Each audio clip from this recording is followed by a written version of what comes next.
Hi, this is Suchitra Vijayan, and I am the founder and director of the Polis Project. Earlier this week, a video went viral on Indian social media.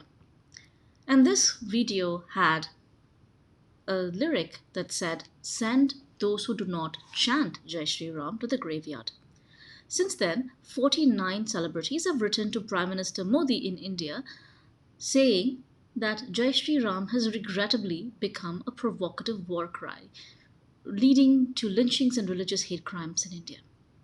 In the next few minutes, I'm going to deconstruct and break down the longer history of weaponizing Jai Shri Ram for political ends and how the BJP and the Sangh Parivar have successfully used Jai Shri Ram to not only communalize and win electoral gains, but also have created a culture of hate and fear and bigotry in India.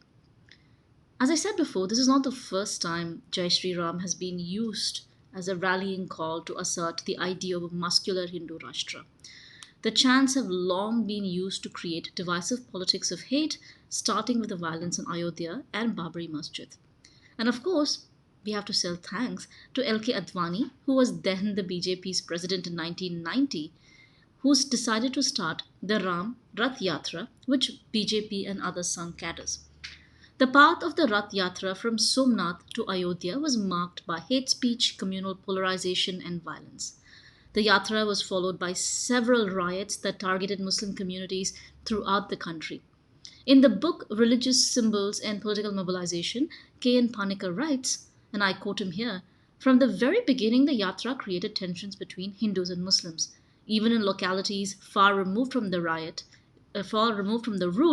between the 1st of September and the 20th of November, communal riots occurred in which 564 people died. Just before the Ram Rath Yatra, the Sangh circulated posters and books that refashioned the image of Ram from a compassionate and a benevolent deity to a god who was angry for battle. The Sangh Parivar's new Ram was an angry god with Trishul, a sword, and an axe. And this god was not going to think twice before murdering or massacring its minorities.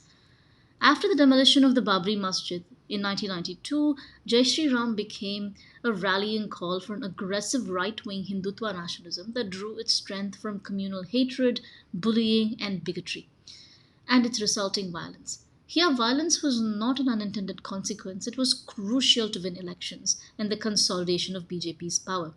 Do not forget that every time there has been this kind of communalized violence, BJP is always managed to win electoral victory and in some ways accumulate and consolidate its power. Similarly, during Gujarat in 2002, Jai Shri Ram was used by violent Hindu mobs. In the book Pogroms in Gujarat, there is a painful moment where one of the men who was interviewed by the author says the police did absolutely nothing. And some of the policemen cheered and shouted Jai Sita Ram as Muslims were being slaughtered. And days leading up to the Godhra incident, Bajrang Dal cadre on the Sabarmati Express attacked Muslims and forced them to shout Jai Shri Ram again.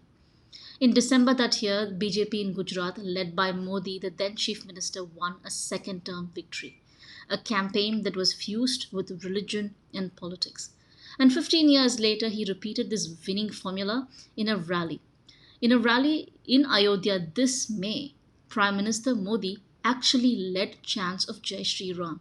Also, let's not forget that the Prime Minister Modi, along with Amit Shah and many other BJP politicians, MPs, MLAs, all employed hate speech, violent rhetoric, and anti minority rhetoric in their election campaign. Hindutva project is not just authoritarian, it's fascist. It can only survive by homogenizing ideas, arguments, gods, rituals, and behaviors. It demands a nation that is not only Hindu, but it dictates that there can only be one kind of Hindu that is defined and constructed by the BJP and the Sangh. The Sangh's ideology is not just a violent attack on the country's minority. It also lays siege on diversity of ideas, prayers, worships, faith, even those who consider themselves Hindu. You are not safe, no longer safe if you're just Hindu or a minority. You are no longer safe in this country because BJP's ideology is one of exclusion. These political messages need to be countered. But how do we do them? But one thing that we should realize and remember is that these events are no longer an aberration. We are well past that kind of foolish and wishful thinking. As the country becomes more divided and polarized, perhaps Jai Bhim might be the only response for BJP's Jai Shri Ram. Thank you for joining us, and please stay tuned for more updates from the Police Project. Thank you.